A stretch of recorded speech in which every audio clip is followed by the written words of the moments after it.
Iran, America, Israel, ये दुनिया में अभी सबकी जुबानों पर चल रहे जंग के हालात हैं। इस दौरान मैंने हदीस ये पढ़ा कि दज्जाल के जाहिर होने का वक्त जो है वो अल्लाह बेहतर जाने, लेकिन जो जगह है नबी पाक सल्लल्लाहु अलैहि वसल्लम ने फरमाया वो भी ईरान की तरफ से ही जाहिर होगा। दज्जाल के जाहिर होने की जगह जो बताई गई वो मशरिक की तरफ से जाहिर होगा। ईरान का एक शहर है इस्फहान। नबी पाक सल्लल्लाहु तआला अलैहि वसल्लम फरमाते हैं यतबउ दज्जाल मिन इस्फहान 70 अल्फन। हुजूर फरमाते हैं इस इस्फहान शहर से 70,000 यहूदी दज्जाल की फौज में शामिल होंगे। अब ये इस्फहान कहां है? इस्फहान तो ये ईरान का शहर है। 70,000 यहूदी हैं यहां पर? नहीं, लगते तो नहीं है, लेकिन हदीस पाक है। अल्लाह के नबी सल्लल्लाहु अलैहि वसल्लम ने फरमाया 70,000 यहूदी दज्जाल की जमात में दाखिल होंगे। वो ईरान के इस शहर से दाखिल होंगे, उसकी फौज में आएंगे। हो सकता है लोग मेरे इस बयान को यूं कह रहे हो कि ये ईरान के खिलाफ बोल रहे हो। मेरे अजीजों, आज जिन हालात और जो कैफियत को हम देख रहे हैं, हम मजलूमों के साथ खड़े, जालिम के साथ कभी नहीं खड़े होंगे। इस्लाम की खासियत है ये, जालिम के साथ कभी नहीं खड़े होंगे। जालिम अमेरिका है, जालिम इजराइल के यहूदी हैं, पूरी दुनिया को इन्होंने जुल्म की चक्की में पीसा है। लेकिन ईरान की जो कैफियत होगी, 70,000 यहूदी वहां से निकलेंगे और दज्जाल की जमात में आएंगे, तो इतना लगता है कि गालिबन ईरान पर यहूदियों का ऐसा कब्जा होगा, तभी तो वहां 70,000 यहूदी होंगे। वो दौर आएगा।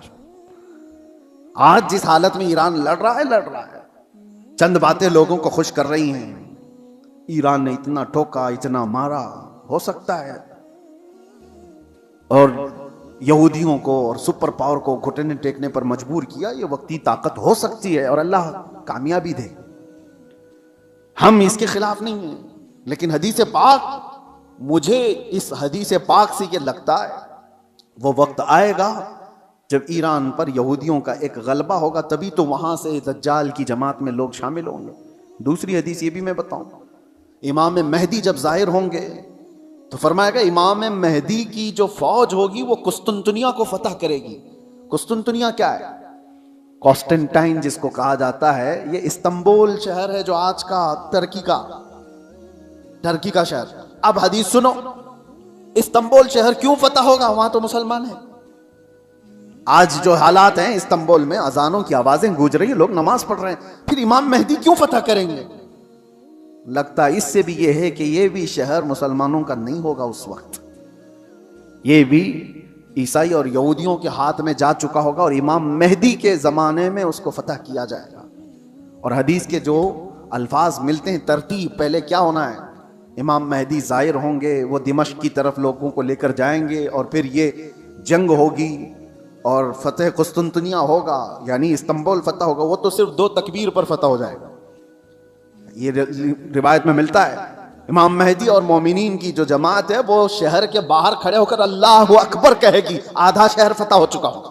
दूसरी बार अल्लाहु अकबर कहेंगे, शहर फतह हो चुका होगा। बड़ी जंग का जिक्र नहीं है, और फतह हो चुका होगा उसी वक्त ये अफवाह फैल जाएगी दुनिया में कि दज्जाल जाहिर हो गया है और उसका फितना मशहूर हो गया है। तो इमाम मेहदी के साथ जो लोग होंगे वो दज्जाल के मुकाबिल में वहीं से निकलेंगे। तो इमाम मेहदी के मुतालिक जो बात है, अभी जो मैंने कहा कुस्तुनतुनिया, ये भी इस्तांबुल शहर उस वक्त शायद हम मुसलमानों के हाथ में नहीं होगा, तभी तो फतह होगा।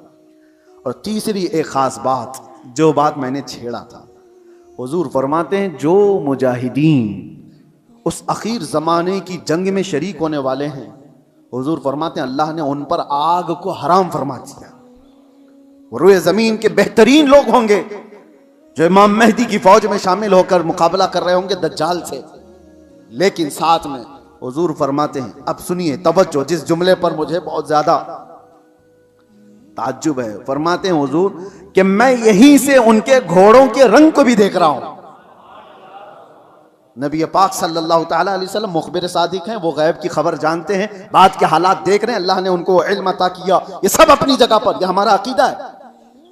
लेकिन इस जुमले पर तवज्जो करें, क्या उस जमाने की फौज घोड़े पर बैठी होगी? हुजूर फरमाने में उनके घोड़ों का रंग देख रहा हूं। तो इसी हदीस से मुझे यह कहना पड़ा, शायद दुनिया जहां से शुरू हुई थी वहीं से वापस आ जाएगी। दौर ऐसा आ जाएगा कि जहां से दुनिया शुरू हुई थी वो घोड़सवारी थी, सवारियां थी, लड़ाई के दौर भी तलवारों के थे, नेज़े और भाले के थे, मिसाइल और ये सारे जेट तैयारे नहीं थे। इसीलिए एक मशहूर साइंसदान आइंस्टाइन की बात मैं कोई अपने हवाले के लिए या मेरी तायीद के लिए नकल नहीं कर रहा हूं, लेकिन मशहूर है जमाने में। उसने कहा था थर्ड वर्ल्ड वॉर कैसे होगी ये मुझे पता नहीं, लेकिन फोर्थ वर्ल्ड वॉर होगी तो लकड़ियों से लड़ी जाएगी। तो उससे पूछा गया ऐसा क्यों? कहा थर्ड वर्ल्ड वॉर में दुनिया इतनी तबाह कर देंगे ये लोग न्यूक्लियर पावर से कि कुछ बचा ही नहीं होगा, और बाद में जो लोग बचे होंगे वो लकड़ियों से लड़ेंगे। ये उसके अपने प्रिडिक्शन हो सकते हैं, मैं अपनी तायद में नहीं कह रहा हूं, लेकिन हदीस है पाक, हुजूर पाक सल्लल्लाहु तआला अलैहि वसल्लम फरमाते हैं। और ये एक हदीस ये भी है कि दज्जाल जिस गधे पर सवार होगा वो भी हदीस में उसका जिक्र है कि वो 1 मील तक एक कदम रखेगा, और उसकी भी सवारी का जिक्र है।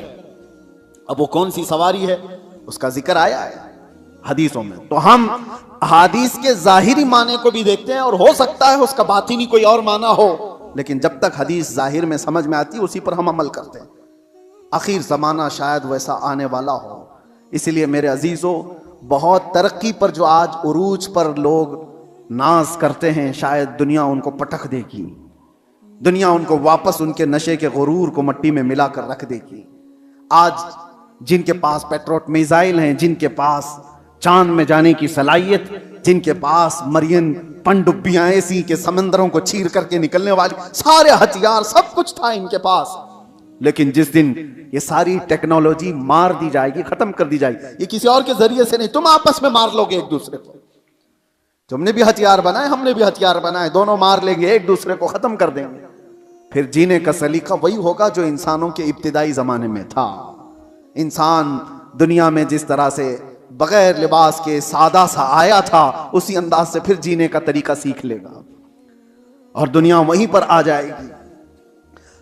और एक हदीस हुजूर पाक सल्लल्लाहु तआला अलैहि वसल्लम ने आखिरी वक्त के मुतालिक जो फरमाया कि क़यामत जब आएगी तो क्या हालत होगी उस वक्त, और हुजूर ने फरमाया सिर्फ शरीर लोगों पर, कुफ्फार और मुशरिकीन पर क़यामत आएगी। ईमान वाले खत्म हो चुके होंगे, हत्ता कि काबा शरीफ भी जला दिया जा चुका होगा।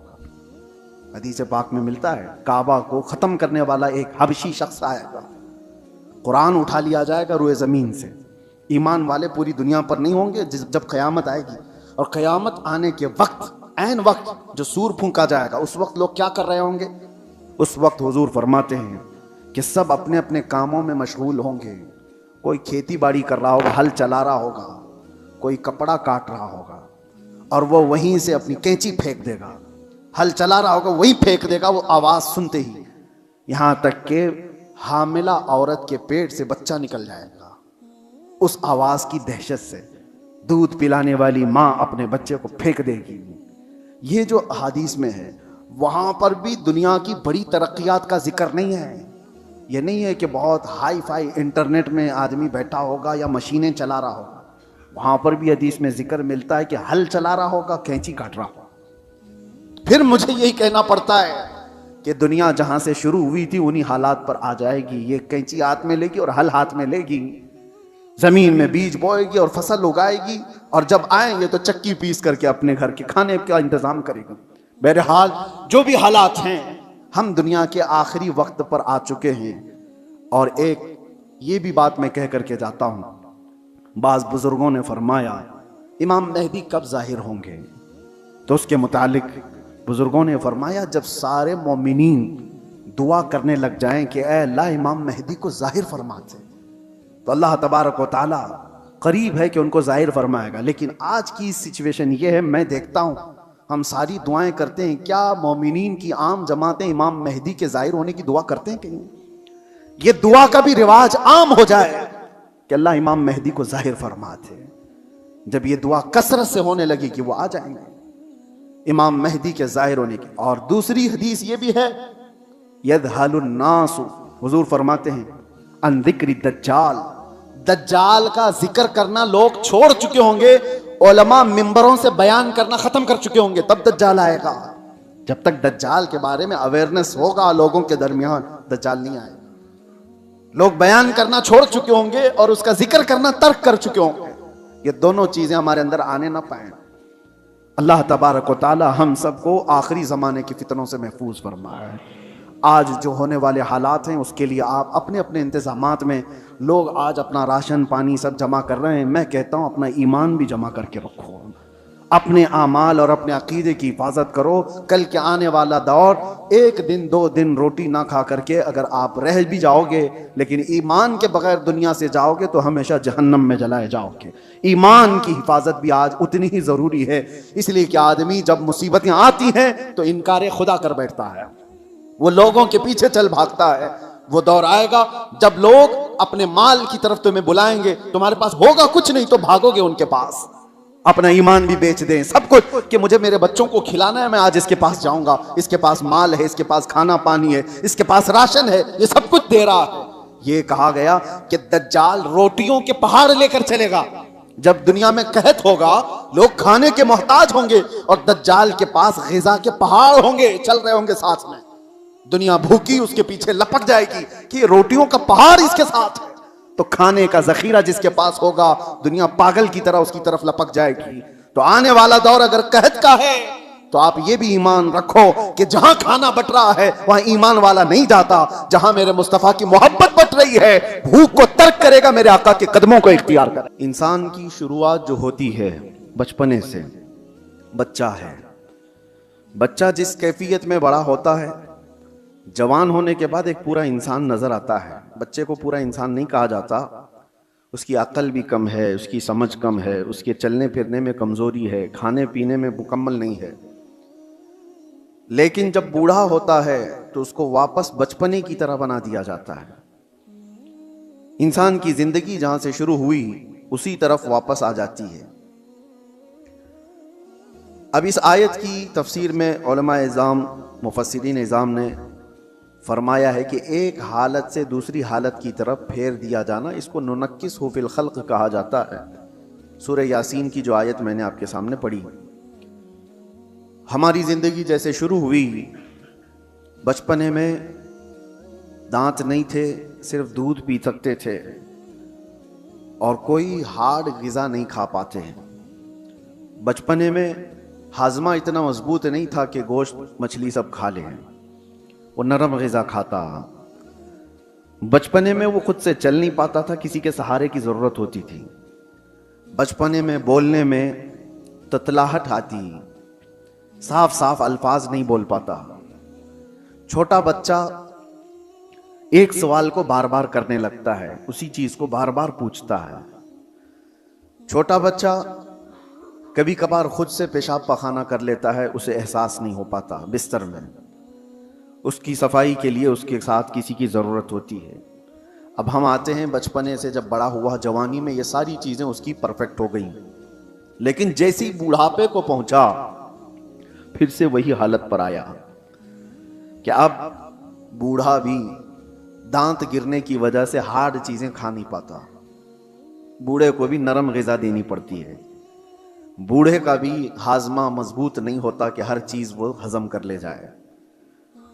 बूढ़े के अंदर भी अब किसी के सहारे की ज़रूरत आ गई, इतनी कमज़ोरी आ गई कि खुद से खड़ा होकर के चल नहीं सकता, किसी के सहारे की ज़रूरत है। बूढ़े के अंदर भी भूलने की आदत आ गई, बूढ़े के अंदर भी एक चीज़ को बार बार पूछने की आदत आ गई जो बच्चे के साथ थी। बूढ़े के अंदर फिर वो मकाम भी आ गया कुछ बूढ़ों को कि पेशाब पाखाना निकलने लगा और उनको पता भी नहीं चल पा रहा है, कंट्रोल ख़त्म होने लग गया जिस्म का। बिस्तर पर उनके पेशाब पखाने भी हो गए। बहुत सारे बूढ़ों के साथ ये मामला होता गया। तो कहा गया इंसान जहां से शुरू हुआ था पलट करके वहीं आया है, उन्हीं हालात की तरफ उसे लाया गया है और फिर उसका खात्मा हो जाएगा। मैं ये बात इसलिए अर्ज कर रहा हूं कि गालिबन ऐसा लगता है कि दुनिया भी जिस अंदाज से शुरू हुई थी पलट करके उसी अंदाज पर आ जाएगी। आज के हालात हमें ये बता रहे हैं। अगर आज के ज़माने में किसी से कहा जाए कि दुनिया वापस अपने पहले मदार पर आ जाएगी, पहले कैफियत पर आ जाएगी तो लोग हंसेंगे। दुनिया की पहली वाली कैफियत ये है, जमीन में बीज बो, फसल आए तो अनाज निकालो, चक्की में आटा पीसो और रोटी बनाओ और खाओ। ना कोई मशीन का तस्वुर, पत्थरों को टकरा करके आग जलाओ और दिए रोशन करो और घर को उसी से उजाला करो, यही पहली की कैफियत थी। कपड़े अपने हाथ से सिलो, बाकी कोई चीज नहीं थी। घोड़सवारी करो, कोई सवारी नहीं थी। न कार, न गाड़ी, न प्लेन, न ट्रेन, कोई चीज नहीं थी। जानवरों पर सवारी किए जाते थे। दुनिया की ये पहली कैफियत है। आज मैं अगर कहूं कि दुनिया की उसी पहली कैफियत पर वापस आना पड़ेगा तो लोग हंसेंगे, ऐसा कैसा पॉसिबल है, मुमकिन नहीं है। लेकिन मेरे अजीजों, आज मैं एक बहुत अहम बात आपके सामने रखने जा रहा हूं। हो सकता है दुनिया उसी पहली वाली कैफियत पर वापस आ जाएगी, उसी कैफियत पर जहां से शुरू हुई थी। आज के हालात देखकर यह लगता है पेट्रोट मिसाइल और न्यूक्लियर वेपन्स के जरिए से पूरी दुनिया ऐसी तबाह हो रही है। यह तो अभी हथियारों का इस्तेमाल पूरा नहीं हुआ। जो हथियार ये सुपर पावर कंट्रीज बना करके बैठे हुए हैं, इनका अभी इस्तेमाल नहीं हुआ। 1945 में जो न्यूक्लियर का इस्तेमाल हुआ था, उसका असर आज तक होता है जापान में, नागासाकी और हिरोशिमा में। आज से तकरीबन 70 साल पहले इस्तेमाल की हुई चीजों का आज भी असर है। नस्लें वहां की लंगड़ी लूली हैं, जमीन बंजर है कि कभी सब्जा नहीं उगेगा। और उस जमाने में बनाया हुआ वो न्यूक्लियर वेपन था। 70 साल के बाद तो टेक्नोलॉजी बहुत आगे बढ़ चुकी है। आज के इनके पास जो न्यूक्लियर वेपन है, जो दानिश्वर बताते हैं कि एक कंट्री ही जिसके पास न्यूक्लियर, अमेरिका हो या रशिया हो, वो 9 बार दुनिया को तबाह कर सकते हैं। पूरी दुनिया की बात कर रहा हूं। इतने हथियार वो जमा करके रखे हुए हैं। उनका तो अभी इस्तेमाल नहीं है। बड़े बड़े मिसाइल का अभी इस्तेमाल